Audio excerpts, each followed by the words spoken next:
Hi, mushroom masala எப்படி செய்கிறதுன்னு பார்க்கலாமா? ரொம்ப சூப்பராக இருக்கும். கண்டிப்பாக ட்ரை பண்ணி பாருங்கள்.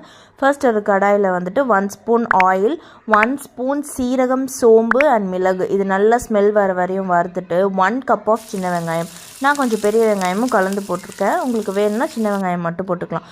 1 கைப்பிடி அளவுக்கு பூண்டு, விச் இஸ் நீங்கள் பெரிய சைஸில் 2 பூண்டு எடுத்துக்கலாம்.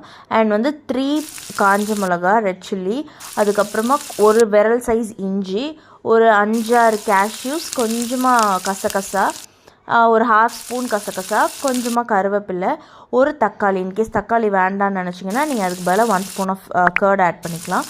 அண்ட் வந்துட்டு கொஞ்சம் காஷ்மீரி சில்லி பவுடர், அப்புறம் 1/2 ஸ்பூன் ஆஃப் குழம்பு மிளகாய் தூள் வீட்டில் அரைச்சிருப்பீங்களா அது, கொஞ்சமாக உடச்ச கடலை விச் இஸ் பொட்டு கடலை, கொஞ்சம் எள்ளு, கொஞ்சம் மல்லி இலை அண்ட் கொஞ்சமாக வந்து மல்லி விதை, 1 ஸ்பூன் ஆஃப் மல்லி விதை. இது நல்லா வதக்கிட்டு இதில் வந்து கொஞ்சமாக வேர்க்கடலையும் போட்டு நான் இதை வந்து அரைக்கிறேன். இந்த பேஸ்ட் வந்துட்டு நான் அரைச்சி வச்சுக்கிறேன். மீன்வைல் சைடில் வந்துட்டு நம்ம கொஞ்சம் மஷ்ரூம்ஸ் இருக்குல்லையே அதை நல்லா வாஷ் பண்ணிவிட்டு நம்ம கொஞ்சம் ரொம்ப குட்டி குட்டியாக பண்ணிடாதீங்க, உங்களுக்கு சாப்பிட்றதுக்கு நல்லா இருக்காது.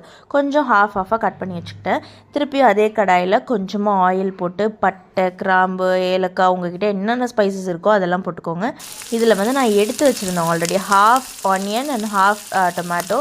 இதை வந்து நம்ம கட் பண்ணி ஒரு 2-3 பூண்டும் போட்டு இதை நல்லா வதக்கியாச்சு. ஒரே ஒரு ரெட் சில்லி உடச்சி போட்டுட்டு கொஞ்சம் கருவேப்பிலை, இது நல்லா வதங்கினதுக்கப்புறமா நம்ம ஆல்ரெடி அரைச்சி வச்சுருக்கிற பேஸ்ட்டை வந்து தண்ணி ஆட் பண்ணி போட்டுட்டு, நான் காஷ்மீரி சில்லி பவுடர் கலருக்காக இன்னும் கொஞ்சம் போட்டேன், உங்களுக்கு வேணான்னா போட வேணாம். இதில் வந்து நம்ம மஷ்ரூம் ஆட் பண்ணி நல்லா கொதிச்சதுக்கப்புறமா கொத்தமல்லி ஆட் பண்ணி நீங்கள் ஆஃப் பண்ணிட்டீங்கன்னா ரொம்ப சூப்பராக இருக்கும். கண்டிப்பாக ட்ரை பண்ணிவிட்டு எப்படி இருக்குன்னு மறக்காமல் கமெண்ட்டில் சொல்லுங்கள். அண்ட் ப்ளீஸ் சேனலை சப்ஸ்கிரைப் பண்ணிவிட்டு பாருங்கள். பாய்.